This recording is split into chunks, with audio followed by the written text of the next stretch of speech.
This is Duke University.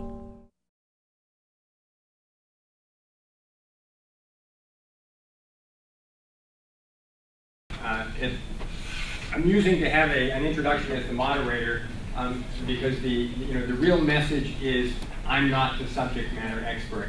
I'm just here to make sure that we make, to the extent that I can, the best possible use of our time. First of all, welcome to all of you. And as this seminar also is profoundly interesting to me, my thanks to the Energy Hub and to the Canadian Studies program, to the Stanford, to Fuqua, and the other elements, including the Center for Latin American and Caribbean Studies, which have all, in one way or another, contributed to this effort and which have collectively made this series of seminars possible. We are very, very fortunate to have with us today three individuals who are all deeply knowledgeable about what is happening in Mexico virtually as we speak. And it is significant, what's going on there right now is significant in ways that few other reform efforts in the hemisphere are anywhere in the hemisphere. To get us started, I thought I'd make just a couple of very brief points. If you will, from the point of view of an American policymaker until relatively recently. A first point. Latin America, and indeed the Western Hemisphere, is more important today to the United States than it has ever been. Most of you, particularly if you follow presidential politics in the United States, understand that we have issues involving immigration or counter-narcotics, and there are other challenges, if you will, to our agenda within the hemisphere. We often don't grasp, I think, fully how economically interdependent the hemisphere now is. But one small indication, 42 to 43% of all U.S. exports go to the Western Hemisphere. Vastly more than go to China or Russia or a whole series of other countries. Vastly more. So our economic relationship with the Western Hemisphere, particularly with our NAFTA partners, is of increasingly central importance for the well-being of the United States writ large. It is important to understand, too, that that relationship is growing and has been growing over time. And what does that mean? I cite just two other statistics. Every $1 billion of new exports in goods generate approximately 6,000 jobs. Parenthetically, what is it we have heard most frequently about the current somewhat anemic recovery? That it is a jobless recovery. Where are new jobs going to be generated? I'm not the only one who will tell you in the export sector. Every $1 billion of new exports of services, apparently, according to the U.S. Trade Representative's Office, generates approximately 4,500 jobs. So not only in the aggregate, not only over time, but right now, the growth of trade within the hemisphere is of central importance to us. Second point, or second, if you will, header, energy. Notwithstanding the fact that much of the public debate in the United States revolves around the challenges that attend our energy relationship or relationships with the Middle East, in point of fact, the Western Hemisphere is in that area too considerably more important to us than our energy relationships in the Middle East. The largest foreign supplier of petroleum to the United States is Canada. But Mexico has often been the second largest supplier, is always in the top 5, as is Venezuela. And in recent years, both Colombia and Ecuador have also figured in the top 10 or so suppliers. Typically, only Saudi Arabia, the countries in the Middle East, figures in the top 5. Only Saudi Arabia. So the path, if you will, toward either national or hemispheric energy independence clearly requires a collective effort in the Western Hemisphere.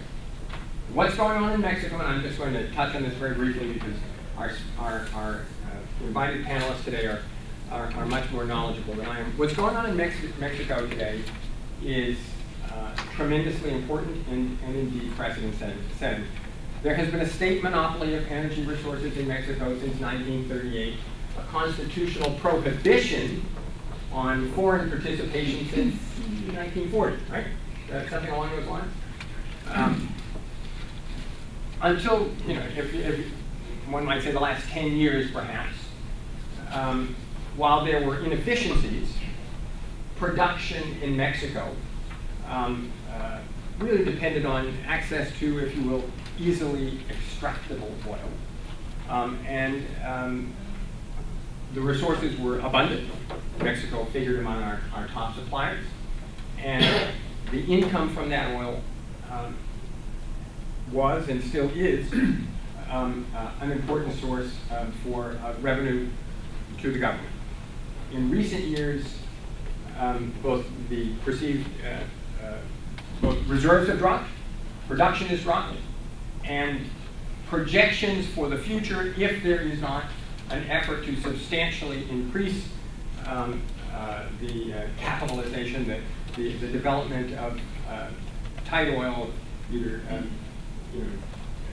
deep water oil or shale oil, the projections for the future for Mexico are pretty grim.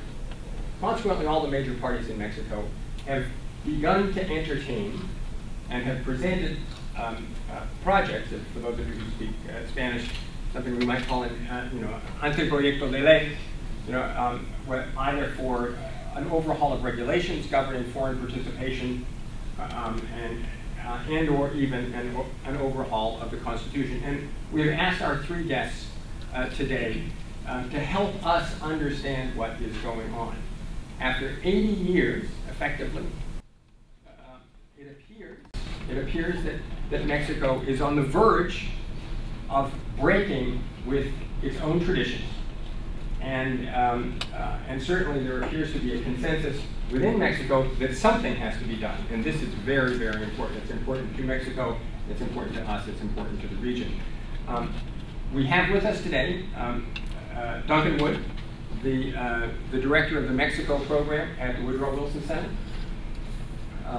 Ernesto Marcos, formerly the chief financial officer of Pemex, the state oil company in Mexico, now the head of his own consultancy, but a widely known and frequently cited expert on the energy sector.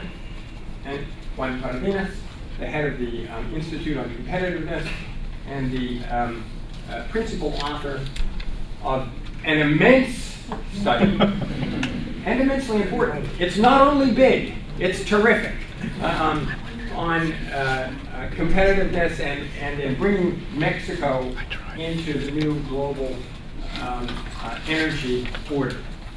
So with that preamble, and I still have lots of questions left over from our morning session, I'm going to ask Duncan to begin our time here with kind of an overview of the political situation, the context in which these reforms are being considered. Each will speak for 10 or 15 minutes, and then we're going to open the floor to questions. And we really want all of you to participate in this discussion, if not every single one of you, a significant number of you. So we'll try to save as much time as we can for our dialogue. Thanks very much. And I'm going to ask you to hold this because they're going to try to record you, even though our remarks are not being recorded. Perfect. Good morning, everyone. How are you? Good. I'm a recovering academic. And I was a professor for 17 years, and I just got out in December, and I got this terrific job at the Wilson Center in Washington, where I get to do kind of academic stuff without having to teach. And then I discovered that I miss teaching. And it's kind of like a weird sick addiction, you know. It's like, you know, I've become, you know, codependent with students. And one of the lovely things about the job that I had in Mexico, where I was a professor and director of program at the TAM, which is a small private university in the southwest of the city, is that I got to be the professor of 17 generations or 17 years of students. And I find them now all over the world. There's a huge cohort of them, a little mafia of Itamitas, they call them, in Washington, D.C. And even when I come to a place like Duke, there's somebody over there who's one of my former students. And I swear it's a government plot to follow me and to make sure I'm not saying anything wrong. But anyway, great pleasure to be here. I like being in the classroom setting. And as Patrick said, you know, we've been asked to speak for sort of 10, 15 minutes. I'm going to try to talk for 10 minutes because what we discovered in the previous session was that there were lots of questions afterwards. Okay, so let's try to leave it as open as possible. And the first thing I want to say is that you know, you guys all know something about energy. You guys have an interest in energy. Where would you say the biggest bright spot in the hemisphere is right now for energy? Where's the biggest upside, would you say? Right here, exactly, the United States. And that's generally what people say. 5 years ago, people said Brazil, right? And I think that you're allergic to the speech already. The mention of Brazil. Okay. You know, the fact is that the upside in the United States is already happened, hasn't it? I mean, we're in the middle of it. We're seeing this huge upswing in production. Everything good is happening here. Brazil 5 years ago, everything seems to be kind of on hold right now as the government and the national oil company tries to readjust to the realities of a changing legal framework and trying to say, well, what is it we do now? Whereas, you know, they discovered all this oil in Brazil in recent years, they're finding their capacity to extract the oil limited by the particular kind of legal arrangements that they've put in place. I would say that right now there are two countries which actually show the biggest potential upside, and that's Mexico and Venezuela. Because there we're about to see in Mexico a very, very big change. In Venezuela, we're waiting to see when the change happens. But when that change happens, it'll be a big, big upside as well. Now, seeing as we're focusing on Mexico, as Patrick said already, since 1938, or in fact since 1940 when the legislation was actually, the constitutional change was made in Mexico, we've lived in an oil and gas sector which is essentially governed by one company, Pemex, the national oil company. And the national oil company is a matter of national pride in Mexico. It is seen as being a symbol of national sovereignty.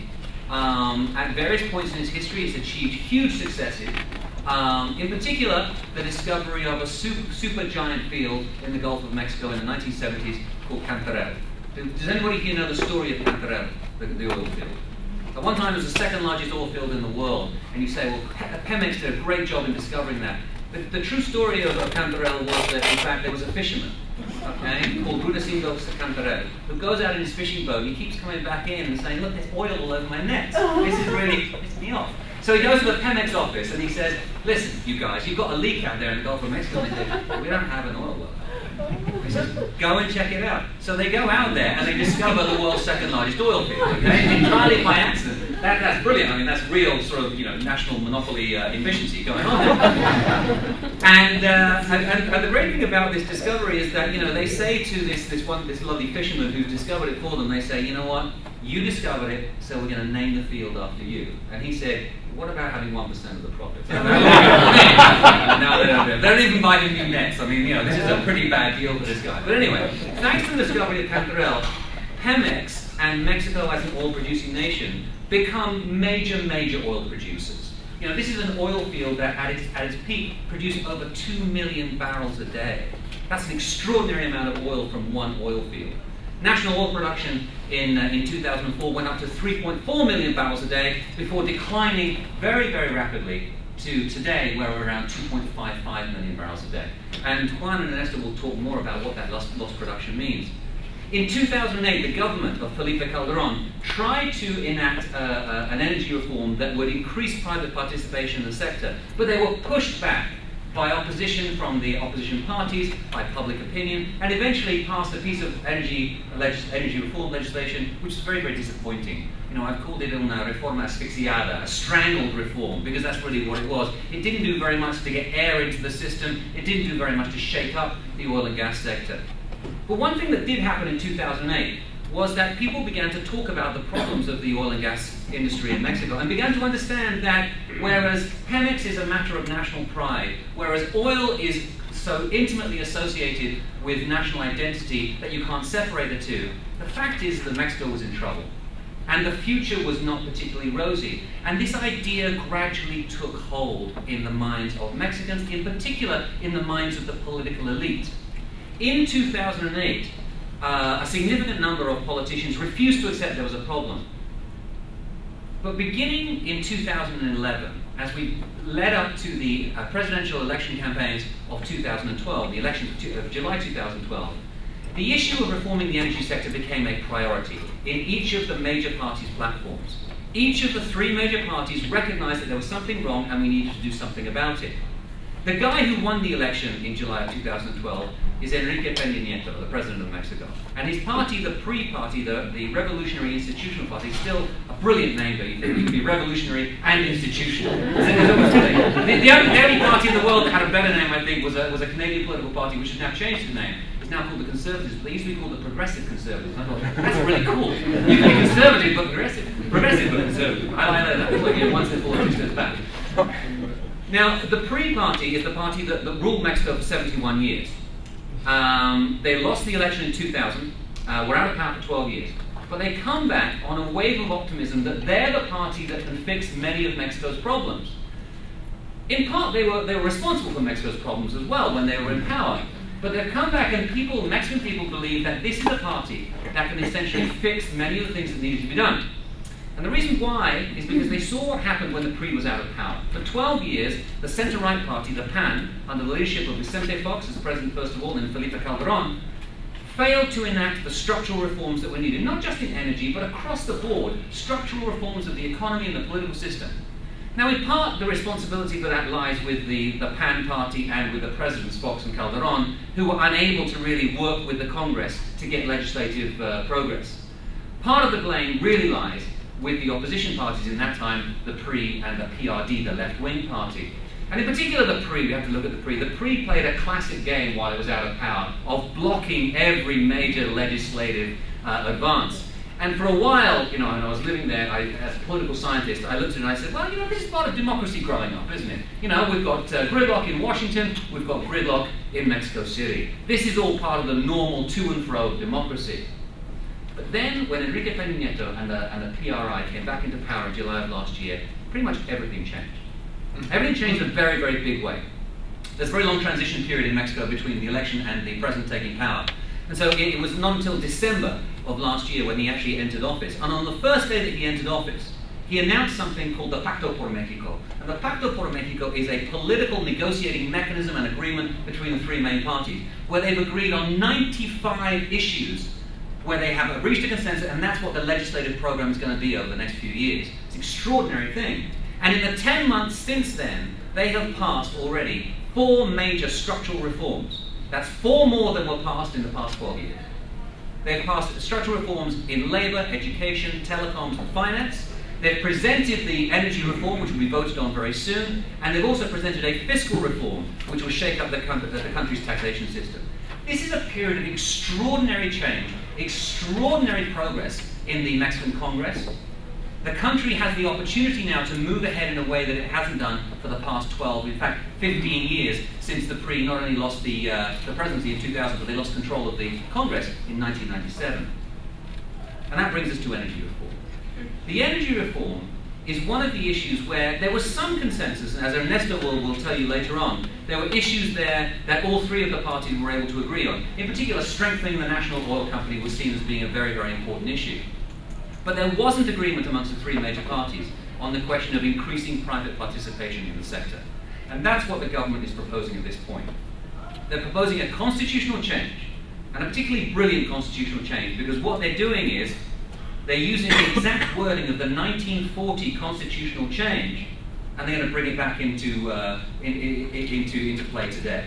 And the reason why they're doing that is because they can now appeal to Mexican political sensitivities. Mexicans who say, look, you know what, you're changing everything, you're getting rid of our fine heritage, our political culture of controlling oil. And they say, no, we're going back to the original wording of what President Lázaro Cárdenas in 1938, what he wanted to do to the oil sector. What does that involve? That involves essentially allowing for production sharing and profit sharing deals between private companies and foreign companies and the government. Maybe in conjunction with Pemex, maybe not. Pemex will now have to compete for oil contracts in Mexico. That's an extraordinary change. Now that's the legislation to change the Constitution, to change Articles 27 and 28 of the Constitution that's currently on the table. There will then be secondary legislation that has to be presented.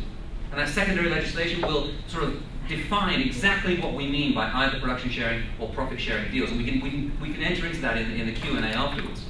But the government has presented this in such a way that they've pulled the rug out from underneath the feet of many of those people who would oppose the reform. It doesn't mean they're not going to oppose it. The centre-right party has basically said, yeah, okay, it's not exactly the reform that we would have wanted, but we're on board. The left-wing party, the PRIs, said there's no way we can accept this.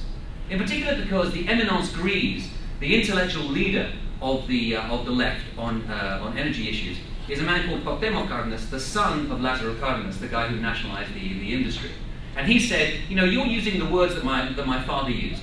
Well, I'm telling you, you're abusing those words, you're abusing that legacy of his. That's not what he wanted to do at all. The problem is, it's very difficult to say that when you're actually using the exact words that he approved. But they've promised to have major manifestations, protests. Sometimes I forget which language I'm using. Protests in Mexico City and across the country. And they've promised to hold a referendum in 2015. And the referendum will call for the Congress to repeal any constitutional change that takes place in this session of Congress. Whether or not that's legally viable is another question. It will probably have to go to the courts to work it out. But they've promised to protest it. But then the government pulled an absolute brilliant masterstroke. After the energy reform, they presented a fiscal reform, a taxation reform. And that taxation reform was designed to placate the left. Instead of going after the poorer sections of society, which everybody thought they were going to do by putting value-added tax onto food and medicine, they've decided to go after the middle classes, raising taxes on the middle classes, adding value-added tax to mortgages, to tuition payments, etc., things that will really hit the middle classes, and to bring in a capital gains tax. Now, whether that's a very effective taxation strategy is not really the question right now. Politically, it makes a lot of sense. Because the left cannot say the government's working against the poorer people. Look, they're stealing the oil from Mexicans and giving it to foreigners, and they're going to tax the poor as well. Now the leftist has to say, well, we're on board with this fiscal reform.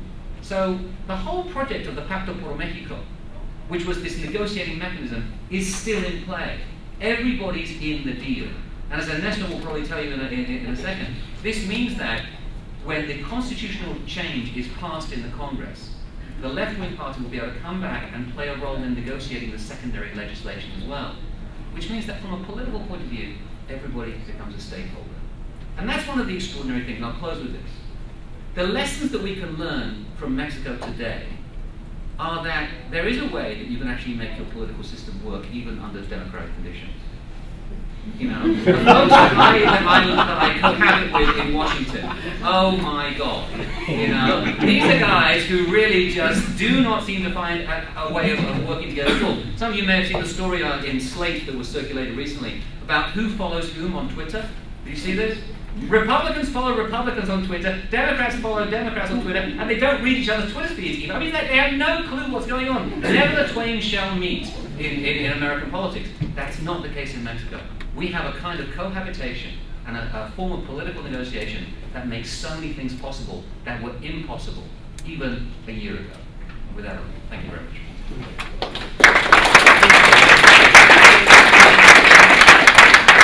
Thanks very much. We're going to turn now to Dr. Ernesto Marcos, who has an extraordinarily long curriculum, and I'll just emphasize again that in addition to his recent role as an advisor to I don't know how many companies in the World Bank and the Inter-American Development Bank, etc., he was for 6 years the chief financial officer of Pemex. And he will give us yet another perspective on this challenge.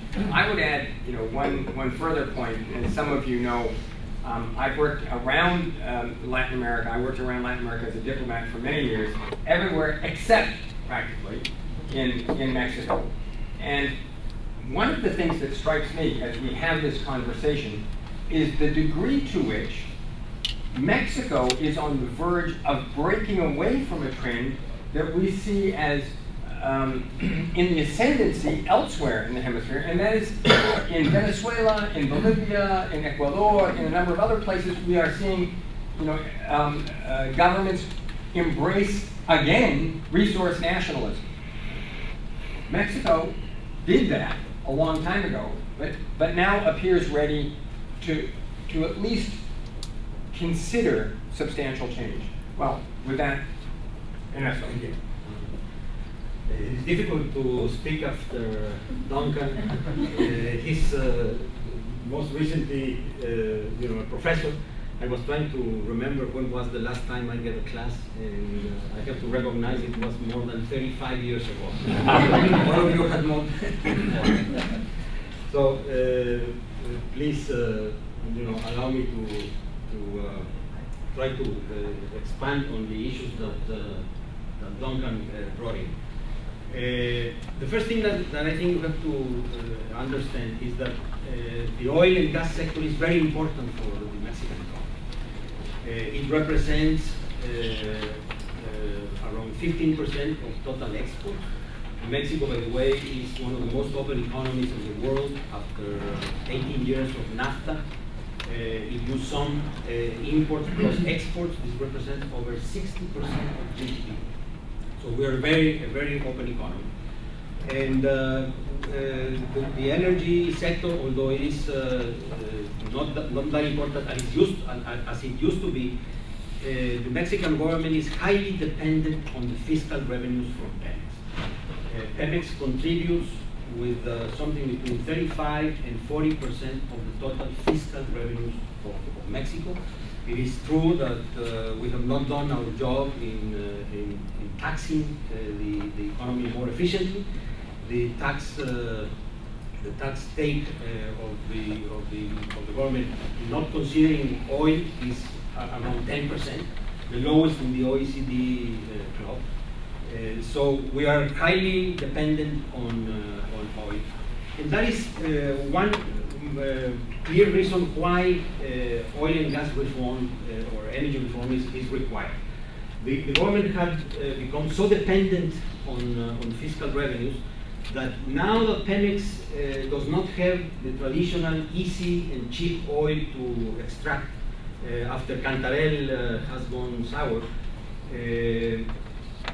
there is no other way of finding additional resources from the exploitation of natural resources, but to levy taxes on other minerals, which are also belong to the nation according to our constitution, and to bring in new operators, international oil companies, operators in the shale gas and oil industry, to help produce more oil and gas, but also generate the competitiveness that the economy needs. Let me just say there are so many issues that have to be covered that oil and gas has dropped in Mexico around 25%. The U.S. has recorded in the last 5 years a 25% increase in the production of oil. And by the way, I'm really surprised by the fact that in America, in the US, you are not so conscious of the revolution that the shale gas and oil evolution has means for the country. You now have the lowest price of gas. This is the most efficient region in the world in terms of production of energy. This is generating a reindustrialization in the country. You have many companies from all over the world bringing back plants that were installed in China, and they are coming back to the US. There are several Mexican companies that are already installing their manufacturing plants in the U.S. when the process was had always been the reverse. And this is because the not only availability, but the price of gas is significantly lower. If we have time, we can explain later why we don't even have the infrastructure to import the necessary gas in the country. Let me just give you a figure. We're producing like 5.7 BCF of gas a day. We're importing 2.2 BCF of gas a day. We're importing 50% of the total national consumption of gasoline. Of course, this comes from the fact that we have not been able to invest in refineries in the last 35 years. In the 70s, we built the last refinery. So the country needs urgently a reform on the energy sector. And I would say that the strategy now, I mean, the fact that we have to justify this reform comes not from an offensive strategy to make the best use of the opportunities that are being generated by this shale revolution, but it's a defensive strategy. If we don't want to lose our position, our competitive position in terms of manufacturing exports, you must know that Mexico exports more manufacturing goods than all of Latin America together. You know, the value of exports of manufacturing is larger in Mexico than in the rest of Latin America together. But going to the back to the energy reform, there are three main columns for the reform, three main axes. One is to strengthen the national oil company. Obviously, Pemex has been all by itself for the last 75 years, and they have done a good job with some bit of luck from Cantarell. But even that, you know, we lost 1 million barrels a day of production from 3.5 to 2.5. But we have compensated more than 1 million barrels a day from new developments, from new fields, from new oil fields, because Cantarell has lost more than 1.6 million barrels. So you have to recognize that the company is efficient enough to be able to operate under these difficult conditions. I don't know if you have heard about the theory of peak oil. Peak oil was invented by a Texan geologist back in the 50s. He anticipated that the US would reach a peak in the production of oil between mid-60s and the mid-70s. Well, it just happened that the peak of the oil production in the US was exactly in 1970. So it was very, very precise.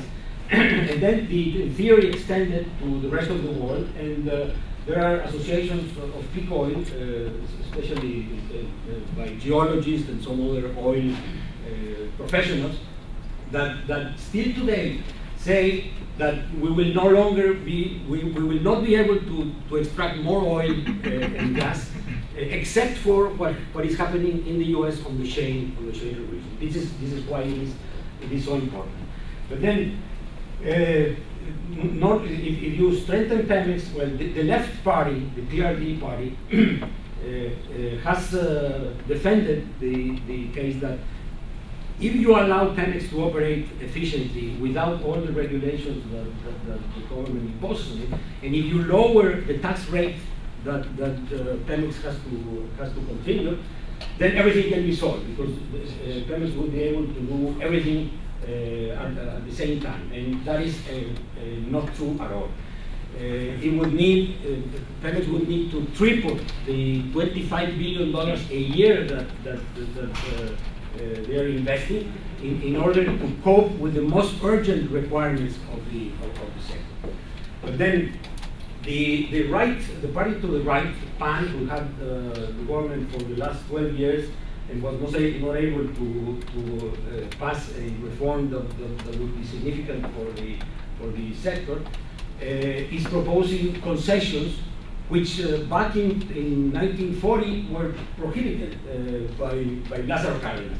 Lázaro Cárdenas, as Duncan said, had in the Constitution, in Article 27 of the Constitution, a prohibition to concessions, but the other contracts were allowed, and these were closed back in 1960, because there were some concessions that were given to international companies, a couple of U.S. companies, before the nationalization of oil in 1938, that had not been able to be cancelled at that time. So they changed the Constitution to allow the Pemex officials to be able to renegotiate those concessions. But I'm sorry, going back to the idea that what we need today in Mexico is to open up the oil sector for other private investors to participate. The areas of opportunity are deep water in the Gulf of Mexico, and this is something that the U.S. territorial waters would have done very well. Just to give you a figure, we have not produced one single barrel of oil from deep waters, from deep water in our territorial waters. And you know that in the U.S., you're drilling around 160 or 170 wells per year. There are dozens of companies operating in the Gulf, and that has allowed the U.S. to maintain a high level of production. The other area of opportunity is shale. Shale gas and oil, we share some of the geological conditions that you have in North America, the same continent. But we have not been able to exploit those resources because the monopoly cannot operate in this kind of very costly and very difficult reservoirs. Somebody said that asking Pemex to exploit shale gas is like feeding an elephant with ants, but only allowing them to use Chinese chopsticks. That's how unfit Pemex would be to be able to develop the shale gas. Well, I finished with one more reflection. It is that not only the political conditions are set to allow for these very radical changes in our legal regime, and particularly in oil, but it is also the need that we have for additional production for our own national requirements, and the fact that the U.S. might become independent in oil, because the peak oil theory now applies to demand. Demand is not going to grow in the U.S. in the foreseeable future because of all the efficiency measures that have taken place. So if you have increasing production and no increase or even a decline in consumption, if we don't join the North American revolution in this case, we will suffer the problem of competitiveness, and that's what we have to address.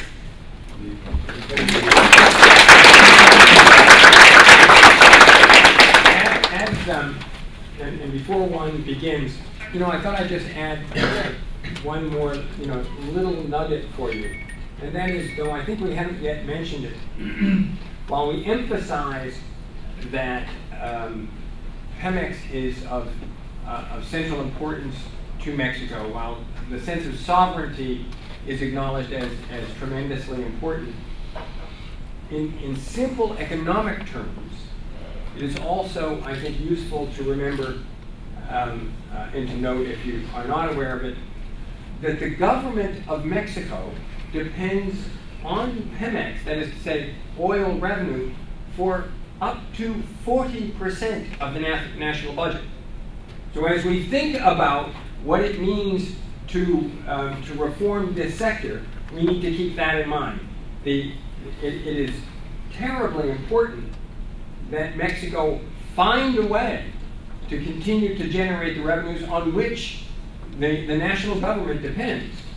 but also terribly risky to muck about in an area that is producing still, notwithstanding the decline in production, that is still generating that much revenue for the government.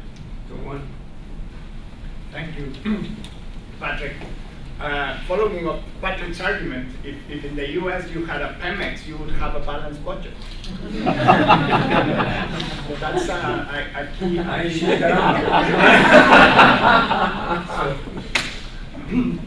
That's how important it is. I recently heard a saying that a country that polarizes politically stagnates economically. And that says a lot about Mexican recent history. We have a competitive democracy for the last close to 15 years.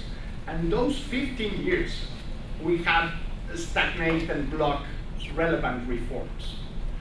I write op-eds in a Mexican newspaper, and I write about public policy. And sometimes I felt tempted to publish the same article I published like 3 years ago, because nothing really changed. I could just change a few things here and there, and it will be still as current as the morning newspaper.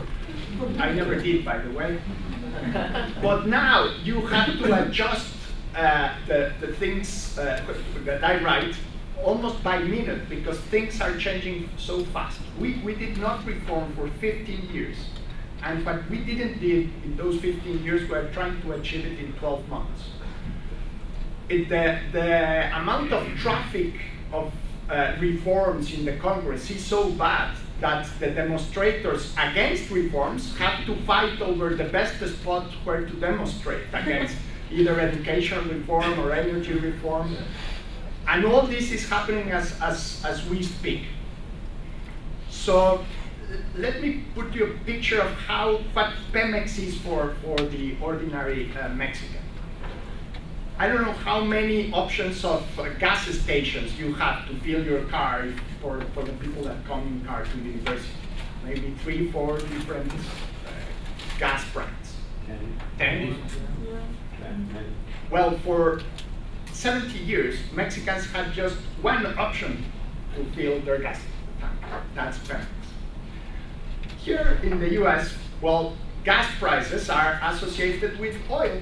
Well, that makes economic sense. It's like guacamole prices associated with avocado prices. It's the same logic. Well, in Mexico, no, it's different. Gasoline prices depends on a poor guy which tries to remain anonymous in the Ministry of Finance, because he's the one responsible to raise prices according to the political circumstances or the financial circumstances. Mexico is the only country that subsidizes gasoline in the OECD. We spend more money subsidizing gasoline than fighting poverty.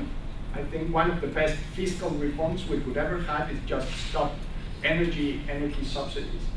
So this poor guy in the Ministry of Finance, that he wants to remain anonymous, because if people would know, he would have a hard time walking in the street. Being the single responsible of how much the price went up, it usually goes up, because they're trying to reduce subsidies. Instead of having, well, a free market of energy, and if it all goes up, the gasoline goes up.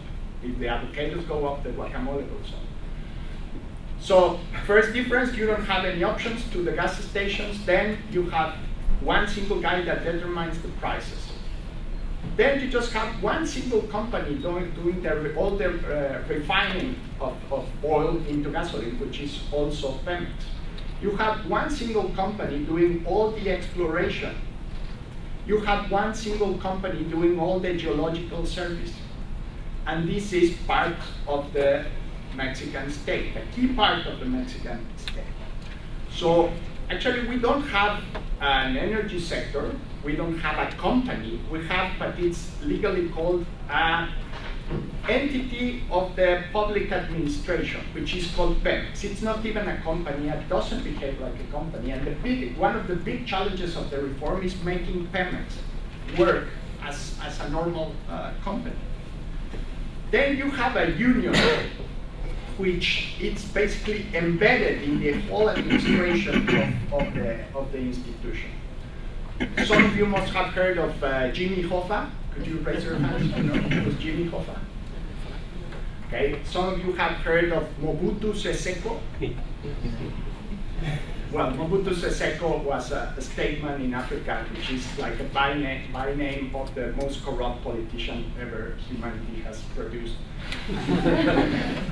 Well, the union leader in Mexico is a combination between Jimmy Hoffa and Mobutu Sese Seko.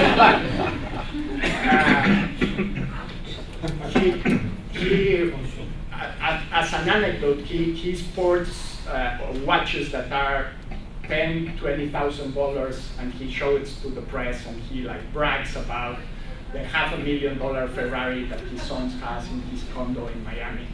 And we have to put up with that like monthly in the Mexican press. And this is the head of the union? That's the head of the union. That's it makes 80,000 pesos a month. So $6,000 he can afford all that. And his daughter used to have a Facebook page where you could follow her around the world buying luxury goods in different capitals of the world. They got rid of that recently because they realized that wasn't good for people. In her private jet with her dog. It would be hard to do that, all of that without your dog. I think it was Nelson Rockefeller who said that the best business in the world was a well-run oil company. And the second best business in the world is a badly run oil. Well, what we are trying here to aim is to change all these things.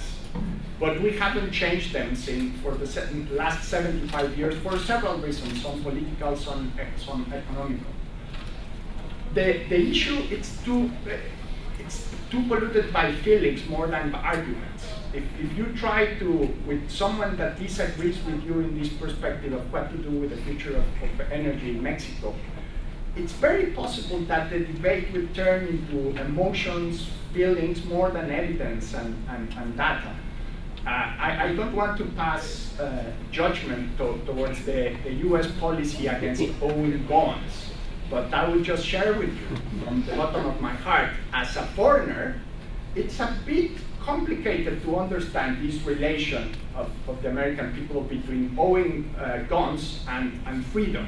It's just hard to understand from an international perspective, of my personal perspective.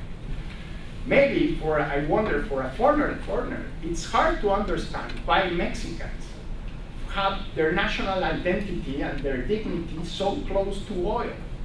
I used to make a joke in presentations in Mexico that the last time I checked the Mexican flag, we have an eagle eating a snake and not a chemical compound of oil in the middle of the flag. The joke didn't run very well, so I'd rather use it. But that's the way it is. So it's like trying to redesign the flag in the mind of so many people. And a debate that should be led by arguments, data, and evidence. It's led by emotions, the weight of history.